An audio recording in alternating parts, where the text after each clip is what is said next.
Locked On Podcast Network presents Locked On Sports Today.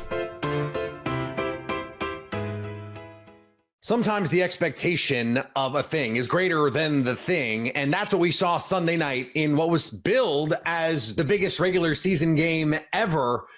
Lions-Vikings was a one-sided affair. Also, playoff seeding only matters if it's about winning your division, and maybe not even then. And Sunday may have been a division clinching day for the Buccaneers, but it was all about Mike Evans. Today's episode brought to you by FanDuel. Place your first $5 bet and you'll get started with $250 in bonus bets guaranteed. Visit FanDuel.com to get started. I'm Peter Bukowski, starting your day with the can't-miss stories and biggest debates in sports. You're Locked On Sports Today. Searching all major sports. Found. Let's start with the biggest story. It was billed as one of the greatest regular season games we've ever had. It turned into a butt kicking right from the start. The Detroit Lions took apart the Minnesota Vikings 31-9. Defensively, they were incredible, even as they're missing bodies, bringing in practice squad guys and trying to ham and egg it all together. Aaron Glenn, a masterful performance in this one, and Jahmyr Gibbs, absolutely dominant on the night. Matt Derry from Locked On Lions joins me now. And Matt, this team is so resilient. That is the word that you have used with me on this team over and over and over. I don't know what there is left to say other than this feels right. This was the best team in the NFC all year. It does, Pete, and it's a bit of a stunner for me too, because I just did not expect that the Detroit Lions defense, the way they have played over the last few weeks, getting carved up in the second half by the Bears 2 weeks ago, and Caleb Williams last week against the Niners, basically playing out the string. You were concerned coming in against Darnold and Aaron Jones and Hawkinson, and of course the best receiver in the game, and Justin Jefferson. Yet Glenn just blitzed some more and battered Darnold. And 4 times inside the 20, inside the 10, and the Lions kept them out of the end zone. It was an unbelievable defensive performance. And the return of Alex Anzalone cannot be overlooked. Their captain on defense really brought a big spark for them tonight. Well, and it was a ton of man coverage. That seemed to be a key for the Lions. You know, we saw Darnold last week carve up the Packers, playing a lot of zone coverage. And then tonight it's all man, it seemed like. And Darnold really struggled with it. It just seems like from a matchup standpoint, the Lions like this matchup with the Vikings. They really do, you know, and a lot's been made about Ben Johnson against Brian Flores, because, of course, when Flores got the head coaching job in Miami, Ben Johnson was on the staff there, and basically Flores just let him walk. And Ben Johnson's had his number the last 4 times. And so there's something to that. Jared Goff going up against what Flores usually does with the blitz does not work. Goff tonight didn't have his best game per se because he's played so well, but did enough, handed the ball to Jahmyr Gibbs and kind of got out of the way. Lions escaped with some injuries tonight, Terrion Arnold, Kevin Zeitler. Yet, like you said, Pete, they just find a way to win and find a way to run away at home. 15-2. The Detroit Lions finished the season 15-2. My goodness. Yeah, it's the greatest season in Lions history, regular season wise. Tell me why it's going to be different in the postseason this year. Well, look, they're at home now. So they get a bye, which they desperately need. I mean, this team didn't have a bye, hasn't had a bye since week 5. They're exhausted. So they're going to get some guys back. They're going to rest. Think about this, Pete. If they would have lost tonight, they would have had to gone to LA and been in that Matthew Stafford, Kelly Stafford circus again. Come on now. That would not have been good. So they get a break. Joseph's Instagram would have gone crazy, though. Oh, yeah, right. And so then they get now 2 games, they believe, at home. Dan Campbell told Kevin O'Connell, shaking his hand at the end of the game tonight, we'll see you in 2 weeks. So I guess Dan anticipates that the Vikings will be the lowest seed left. I don't think Matt LaFleur will like that, but regardless, they're going to get to play at home in front of that raucous crowd, which did play a factor tonight for sure. Yeah, no doubt about it. And let's not leave the Commanders out of this either. I mean, there's still plenty of opportunities here for a lot of these teams. But the 1 seed, as I mentioned, for Detroit feels very much earned. Does anything in this game, whether it's defensively or offensively, make you go, okay, this is something I really wanted to see before we got to the postseason, understanding they were going to face the best teams in January? Well, the pressure. I mean, there was a lot of blitzing. And yes, Aaron Glenn dialed it up, and he's going to be a head coach next year and all this stuff. But the guys up front showed up. Zadarius Smith does a lot of talking. He walked and talked tonight. Al-Qadim Muhammad got a sack. DJ Reader played better. The front four got to Darnold tonight, and that was key. Sure, they got some help with the blitzing linebackers and safeties, but I like the way the front played, and they should have some confidence now heading into the postseason where, as you know, Pete, you got to bother the other team's quarterback or else you're not going to win. You can stay up to date on the Detroit Lions by subscribing to Locked On Sports Today and Locked On Lions on your favorite podcast app and on YouTube. Your Locked On Sports Today coming up. Playoff seeding doesn't matter if you're a wild card team. Before we get to why, the Patriots decided rather quickly to move on from their head coach. From big upsets to game-winning drives, the NFL playoffs are better with FanDuel because right now new customers can bet $5 and get $200 in bonus bets, win or lose. The FanDuel Sportsbook app gives you everything you need to place live bets on the NFL all in one place. Looking at the wild card round, the Pittsburgh Steelers are big underdogs to the Baltimore Ravens. The Steelers have limped into the playoffs, and many are wondering how quickly they'll get bounced. FanDuel thinks it'll be fast. They have the Ravens favored by 8.5. Just visit FanDuel.com to join today and get started with $200 in bonus bets. That's FanDuel.com. Make this playoff season unforgettable with FanDuel, an official sportsbook partner of the NFL. The Patriots had a shot at the number one pick and lost it because they won. And then their coach got fired. Maybe in part because they won. Locked On Patriots host Mike DeBate has more on the Gerard Mayo pink slip. The New England Patriots' decision to part ways with head coach Gerard Mayo after only one season on the bench may have been, according to team owner Robert Kraft, one of the toughest decisions he's ever had to make. But make no mistake about it, folks, it was inevitable. I'm Mike DeBate, host of Locked On Patriots, and less than 1 hour after the Patriots defeated the Buffalo Bills 23-16 at Gillette Stadium on Sunday, the Pats decided not to wait until Monday, letting go of head coach Gerard Mayo after only one season as coach in New England. And the search for the Patriots' third head coach in as many seasons will now begin. Speculation has already started, from veteran coach Mike Vrabel to Detroit Lions offensive coordinator Ben Johnson. However, you must keep in mind that this time around, the Patriots must perform a comprehensive coaching search, and they owe it to themselves to do it. The priority should be finding an experienced head coach and experienced coordinators that are not only capable of cultivating young talent, but helping to build this program back to a level of respectability. The Broncos took care of business against the Chiefs B squad and are heading back to the playoffs for the first time in a long time. The streak is over. The Denver Broncos are heading back to the postseason for the first time since 2015. This is Cody Rourke, host of Locked On Broncos. And for the Broncos, 9 long years after their Super Bowl 50 win against the Carolina Panthers, the Broncos, they've been battling, trying to get back to the postseason. Quarterback carousels, coaching changes, you name it. They found their foundation now with Sean Payton as head coach, and Bo Nix as a rookie quarterback is taking them to the playoffs in his first season under center. Dominating the Kansas City Chiefs in Sunday's finale, 38-0. Bo Nix, 26-29, passing for 4 touchdowns. The rookies had a special season, and now the Broncos will travel to Buffalo to take on Josh Allen and the Bills and former friend Von Miller. For all the Locked On Broncos post-game coverage and more, make sure you tune in wherever you get your podcasts or available on YouTube. And the Titans are officially on the clock. Boom! And just like that, the Tennessee Titans get the number 1 pick in the NFL draft. Look, at the end of the day, it is a sad prize to collect. You'd rather your team be good, but this is exactly what the Tennessee Titans wanted after the season went off the rails, and everyone contributed to the tank, from the players on the field to the decisions made in terms of who's going to play in the game to the decisions made by Brian Callahan during the game. It appeared pretty obvious that everyone was on board with what the Tennessee Titans needed to do. Shout out to Joe Milton, former Tennessee Vol quarterback, for delivering the victory for the New England Patriots and putting the Titans in the number 1 position. What should the Titans do with the number 1 pick? Should they take a quarterback? They need a quarterback. Should they trade down?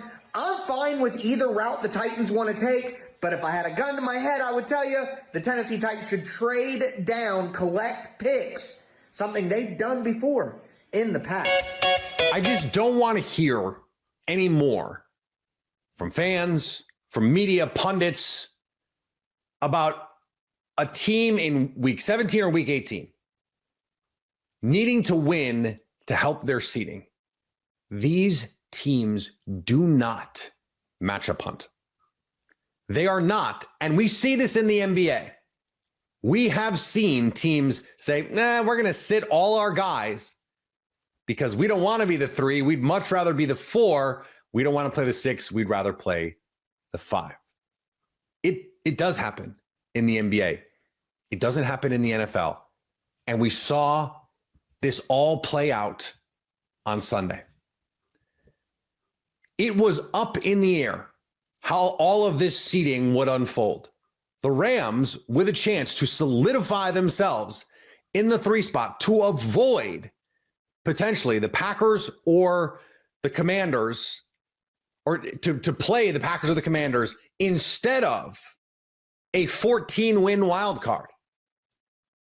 They decided, that's all right. That's all right.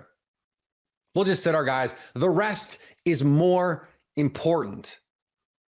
In a game where the Packers are losing to the Bears, more on that in a second, the Commanders sit Jaden Daniels, who, to be fair, not at 100% physically, and ultimately do come away as winners. But they played Marcus Mariota in this game. Marcus Mariota, in fact, attempted more passes than Jaden Daniels, played better on balance by far than Jaden Daniels. But don't tell me against Trey Lance that they played all out to win, because they didn't care if they were the 6 or the 7. They're not afraid of the Philadelphia Eagles. If anything, the Commanders might welcome a division rival, a team that they know well, a team that they play well. And then there's the Packers. Now, they lost Jordan Love and Christian Watson in the first half to injury, but Josh Jacobs barely played, and in fact was cooking when they decided to stop giving him carries. 6 for 44 yards and a touchdown, averaging over 7 yards a carry, and they thought, we'll see Emmanuel Wilson and Chris Brooks. It's more important to play for next week. They eventually lose to the Chicago Bears. Now, again, because the Commanders win, it doesn't actually matter that they lost, but they didn't know that when they were making those decisions. They just frankly didn't care about the difference between going to Philadelphia and going to LA. They think they can beat both those teams. Winning a division matters. Getting a 1 seed matters, although don't tell the Vikings. But these teams are not hunting for matchups. That's a fun thing for me to talk about on Locked On Packers, for fans to talk about on social media. But the players, the coaches, they could care less about being the 6, the 5. It doesn't matter. Once you're in, that is what matters. Now, fighting for a home playoff game, yes. Was it a pillow fight between the Falcons and the Buccaneers on Sunday afternoon? The Falcons could not get it done. A reminder, by the way, because the Falcons did have something to play for, a reminder that it's just hard to win in the NFL. And it's really hard when you kind of don't really care that much, which is what the wildcard teams showed on Sunday. Coming up, the Buccaneers and Baker Mayfield are the class of the NFC South. I love going to live events, whether it's sports, music, theater, comedy. I have fond memories at everything. All of those sports. I can remember the most impressive musical I've ever been to, going to Broadway, my favorite comedy shows, my favorite concerts live. Oh yeah, I remember them vividly. Game Time has a new feature called Game Time Picks that makes getting tickets for your favorite live events even easier. Game Time Picks filters out the fluff to show you only the incredible deals on great seats, so you don't have to waste time searching through thousands of tickets. Curation makes it easier to save more on sports, concerts, comedy, theater, and more near you. You can take the guesswork out of buying tickets with Game Time. Download the Game Time app, create an account, and use code LOCKEDON for $20 off your first purchase. Terms apply. Again, create an account and redeem code LOCKEDON for $20 off. Download Game Time today. What time is it? Game Time. Baker Mayfield had an amazing season, and the Buccaneers are headed to the postseason. One of the biggest parts of the game, though, came down to the Bucs' top pass catcher. Locked On Bucs host James Yarko has more. Mike Evans deserved that final play call and his streak of 1,000 yards to continue, tying Jerry Rice for the all-time record and further solidifying that Mike Evans is a first ballot Hall of Famer. Look, Evans finished this season with 1,004 yards. That's his fewest since 2017 when he had 1,001. But here's the big thing that people seem to overlook, or they don't remember, or they don't really think about it. Mike Evans has never needed 17 games played in order to secure his 1,000 yards. Last year was the only time that Mike Evans played in all 17 games in a season since they expanded the NFL schedule, and he finished with over 1,200 yards. This year, he played in 13 games. He left one of them in the first half. So in 12 and a half games, Mike Evans was able to get to 1,004 yards and extend his streak. That's amazing. What got to me, or what got me, was the play call in the situation for the Buccaneers. This game was over after the defense got a stop on fourth down, and all the Buccaneers had to do was take a knee. Instead, in a one-score game, they were willing to risk everything to make sure that Mike got what he deserved. Everyone in that stadium, everyone on the Saints sideline knew exactly who was getting the ball when the Bucs did not line up in victory formation. So the Saints could have easily overloaded coverage on Mike to try and get an interception and have a chance to tie the game. Instead, it was a perfect play call and play design by Liam Cohen to get the ball in Mike Evans' hands quickly for an easy pitch and catch, and then let him run for those yards that he needed. That streak meant everything to Mike Evans, to Baker Mayfield, and to the Tampa Bay Buccaneers organization. They wanted that for him because of who he is, not just as a player, but as a person and as a fixture in the Tampa community. Mike would have said all the right things had they not run that play and they just took a knee and got out of there with the win. He would have said that he was happy to be in the playoffs, that the win was the most important thing on Sunday, that although he wanted to get 1,000, he wants to compete for a Super Bowl even more. But you saw the reaction from his teammates and from Evans himself when he got that catch. He was obviously excited, but the team, the fans, they erupted, overjoyed, and just spilling over with emotions that Mike Evans was once again able to accomplish that milestone. And finally, Cowboys fans can rest easy as Jerry Jones has made up his mind, mostly. Jones spoke on head coach Mike McCarthy's future after the Cowboys lost to the Commanders. I don't know that I'm considering making a change is really what I'm trying to say. So fans in Dallas can rest easy knowing exactly what Jones's plan is. We know he never changed his mind before. If you're catching this episode after hearing your favorite Locked On show, make sure to subscribe to Locked On Sports Today on YouTube or wherever you get your podcasts so you never miss an episode. Also, if you're a new subscriber to Locked On Sports Today, we're here for you with the biggest stories in sports every day. Coming up on the next Locked On Sports Today, it's the most harrowing day of the year for NFL coaches, and we will have you covered on all the moves. So at least until tomorrow, stay locked on sports today. Locked On Podcast Network presents Locked On Sports Today. Go to our video on demand. Click on sports at the top of your screen. There, you'll find past episodes of Locked On Sports Today, plus other Locked On shows on demand.